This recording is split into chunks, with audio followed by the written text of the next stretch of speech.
సూర్యాపేట జిల్లా తుంగతుర్తి ఎస్సీ బాలికల వసతి గృహంలో ఏసీబీ అధికారులు సోదాలు చేపట్టారు.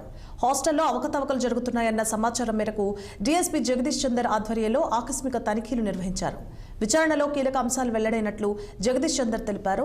వసతి గృహంలో 51 మంది విద్యార్థులను రిజిస్టర్ చేసి 25 మందికి భోజనం అందిస్తున్నట్లుగా నిర్ధారణ అయినట్లు చెప్పారు. అలాగే అడ్మిషన్ రిజిస్టర్ సరిగ్గా లేదని, మొత్తం అస్తవ్యస్తంగా ఉందన్నారు. విద్యార్థులకు అందించే భోజన వసతులు కూడా సరిగ్గా లేవని డీఎస్పీ అసంతృప్తి వ్యక్తం చేశారు. వార్డెన్ మొత్తం ఆ విధుల పట్ల నిర్లక్ష్యం వహించిందని, వార్డెన్పై విచారణ పూర్తి చేసి తగు చర్యల నిమిత్తం ఏసీబీ డీజీపీకి నివేదికలు పంపుతామని ఆయన తెలిపారు. ప్రభుత్వ ఉద్యోగులు చేయవలసిన పనులకు డబ్బులు డిమాండ్ చేస్తే ఏసీబీ టోల్ ఫ్రీ నంబర్ 1064 కు ఫిర్యాదు చేయాలన్నారు జగదీష్ చందర్. పిలిపించి లాక్ ఓపెన్ చేశాము. తర్వాత అడ్మిషన్ రిజిస్టర్ లేదు, మెయింటైన్ చేస్తలేరు. తర్వాత మిగతా రిజిస్టర్లు కూడా కొన్ని సగం అప్డేట్ చేశారు, సగం చేయలేదు. ఈ స్టోర్ రూమ్లో ఈ ఫుడ్ ఐటమ్స్ తెచ్చారు, దాంట్లో సఫిషియెంట్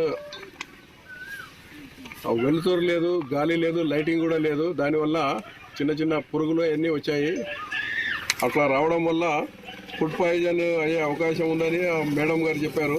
తర్వాత ఈ అన్ని ఇర్రెగ్యులారిటీస్ గురించి హాస్టల్ వెల్ఫేర్ ఆఫీసర్ ఉంది మేడం మార్తమ్మ అని, ఆమె అడిగినప్పుడు